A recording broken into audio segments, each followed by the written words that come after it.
மாமல்லரும் பரஞ்சோதியும் ஆயனர் வீட்டுக்கு எப்படி வந்து சேர்ந்தாங்க, என்ன மனநிலையில வந்து சேர்ந்தாங்கன்னு பார்ப்போம். மணிமங்கலம் போர்க்களத்துல மகேந்திர பல்லவரோட சின்ன படை அடியோட நாசமாயிர நிலைமையில மாமல்லரும் பரஞ்சோதியும் குதிரைப்படையோட அங்க வந்து சேர்ந்தாங்க. அவங்க வந்த கொஞ்ச நேரத்திலேயே போரோட நிலைமை அப்படியே தலகீழா மாறிடுச்சு. சளுக்க வீரர்கள் பின்வாங்கி ஓட ஆரம்பிச்சாங்க. அவங்கள பின்தொடர்ந்து போய் அடியோட அழிச்சிட்டு வரணும்னு மாமல்லர் நினைச்சப்போ மகேந்திர பல்லவர் காயமடைஞ்ச செய்தி அவங்களுக்கு கிடைச்சிச்சு.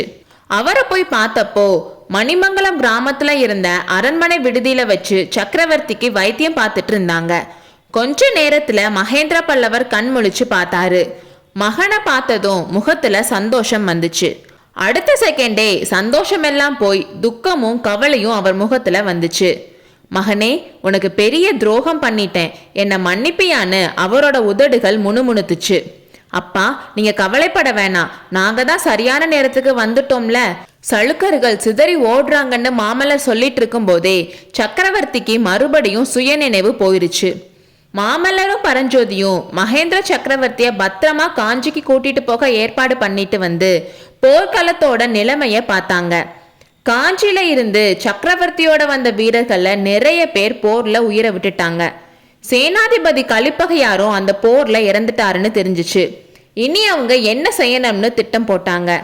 காஞ்சியை சுத்தி இன்னும் சில இடங்கள்ல சளுக்க வீரர்களோட சின்ன சின்ன படைகள் அங்கங்க கிராமத்துல மக்களை இம்சை பண்ணிட்டு இருக்கிறது இவங்களுக்கு தெரிய வந்துச்சு. அதனால அவங்கள ஃபர்ஸ்ட் ஒழிச்சு கட்டிட்டு மக்களை காப்பாத்துறது தான் முதல் கடமைன்னு முடிவு பண்ணாங்க. காலாட்படையும் வந்து சேர்ந்ததுக்கு அப்புறம் புலிகேசிய பின்தொடர்ந்து போலான்னு முடிவு பண்ணிட்டு 3 நாளா காஞ்சியை சுத்தி சளுக்கர் படையே இல்லாம துவம்சம் பண்ணாங்க. இதுக்குள்ள காலாட்படையும் வந்து சேர்ந்ததுனால மறுபடியும் வடக்கு திசைக்கு கிளம்புனாங்க. காஞ்சிக்கு வடக்குல 50 கிலோமீட்டர் தூரத்துல சூரமாரம்ன்ற கிராமத்துக்கு பக்கத்துல ஒரு பெரிய போர் நடந்துச்சு. இந்த போர்ல சசாங்கன் படைக்கு தலைமை வகிச்சான். இந்த சண்டையில சளுக்க வீரர்கள் நிறைய பேர் செத்து போனாங்க. தளபதி சசாங்கனும் உயிரை விட்டுட்டான். மற்ற வீரர்கள் பின்வாங்கி ஓடுனாங்க. பல்லவர் படை அவங்கள துரத்திட்டு வெள்ளாறு வரைக்கும் போச்சு. தளபதி சசாங்கனை இங்க இருக்க வச்சுட்டு புலிகேசி முன்னாடியே வெள்ளாத்த தாண்டி போயிட்டதா மாமல்லருக்கும் பரஞ்சோதிக்கும் தெரிய வந்துச்சு. வெள்ளாத்த தாண்டி புலிகேசிய துரத்திட்டு போகணும்னு மாமல்லர் நினைச்சாரு. ஆனா கலிப்பகையார் செத்தனால இப்போ பல்லவ சேனாதிபதியான பரஞ்சோதி அதுக்கு ஒத்துக்கல. பிரபு, சக்கரவர்த்தியை நாம எந்த நிலைமையில விட்டுட்டு வந்திருக்கோம்னு உங்களுக்கு ஞாபகம் இல்லையா? அவர் அப்படி விட்டுட்டு வந்துட்டு நாம அவங்கள பின்தொடர்ந்து போயிட்டே இருக்கிறது நியாயமா? கலிப்பகையாரும் போர்க்களத்துல இறந்துட்டாரு. நாம இல்லாதப்போ சக்கரவர்த்திக்கு ஏதாச்சும் ஆச்சுன்னா பல்லவ ராஜ்யத்தோட கதி என்ன? மதுரை பாண்டியன் மறுபடியும் வரமாட்டான்னு என்ன நிச்சயம்? பிரபு, இதெல்லாம் யோசிச்சு பார்த்து சொல்லுங்கன்னு பரஞ்சோதி சொன்னாரு. மகேந்திர சக்கரவர்த்திய பத்தி சொன்ன உடனே நரசிம்மருக்கு மனசு மாறுச்சு. கொஞ்ச நேரம் யோசிச்சுட்டு, சேனாதிபதி, நீங்க சொல்றது உண்மைதான். இப்போ நம்ம அவங்கள துரத்திட்டு போனாலும் நம்மளோட வீரர்களுக்கு தேவையான சாப்பாடு இல்ல. ஏற்கனவே சளுக்க அரக்கர்கள் கிராமங்களை சூறையாடிட்டு போறாங்க. அவங்களுக்கு பின்னாடி நாமும் போனா கிராம மக்கள் நமக்கு எப்படி உணவு கொடுப்பாங்க? நம்ம ஃபர்ஸ்ட் காஞ்சிக்கு போய் அப்பாவோட உடம்பு எப்படி இருக்குன்னு தெரிஞ்சுக்குவோம்னு சொன்னாரு. காஞ்சிக்கு வர வழியில அங்கங்க கிராமங்கள்ல சளுக்க வீரர்கள் செஞ்ச அக்கிரமங்களை பார்க்க வேண்டியதா இருந்துச்சு. வீடுகளுக்கும் வயல்களுக்கும் தீ வச்சிருந்தாங்க. எங்க பார்த்தாலும் ஒரே சாம்பல் மயமா இருந்துச்சு. மக்களோட அழுகையும் புலம்பலும் கேட்டுச்சு.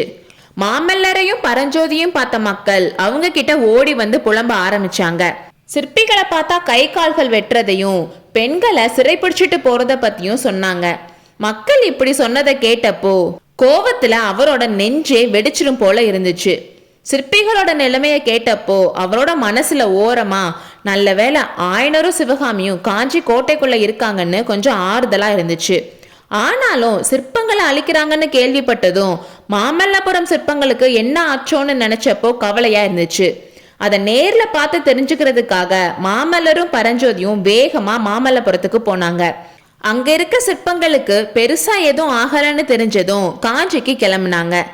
மாமல்லபுரத்துல இருந்து காஞ்சிக்கு போற வழியில இருக்க ஆயனர் வீட்டையும் அங்க இருக்க சிற்பங்களுக்கும் எதுவும் ஆகலன்னு தெரிஞ்சுக்க மாமல்லர் ஆசைப்பட்டாரு.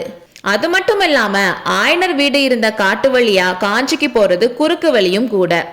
ஆயனர் வீட்டு வாசலுக்கு வந்ததும் கதவு திறந்திருக்கிறத பார்த்தாங்க.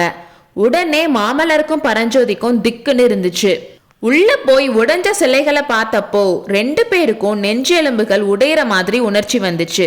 அவங்களோட காலடி சத்தத்தை கேட்டதும் ஆயனர் எந்திரிச்சு உட்கார்ந்தாரு. காஞ்சியில பத்திரமா இருக்கிறதா நினைச்சிட்டு இருந்த ஆயனரை இங்க பார்த்ததால வியப்பு ஒரு பக்கம் இருந்தாலும் பயங்கரத்தால வெளிரி போன அவரோட முகமும் அவர் அவங்கள பார்த்த பார்வையும் அவங்களுக்கு ரொம்ப பீதியை உண்டு பண்ணுச்சு. என் சிவகாமி எங்கன்னு ஆயனர் சிற்பி கேட்டதும் மாமல்லருக்கு ஒரு பெரிய மழையே பெயர்ந்து தலையில் விழுந்து விட்டது போல் இருந்தது. அடுத்த அத்தியாயத்தில் சந்திப்போம்.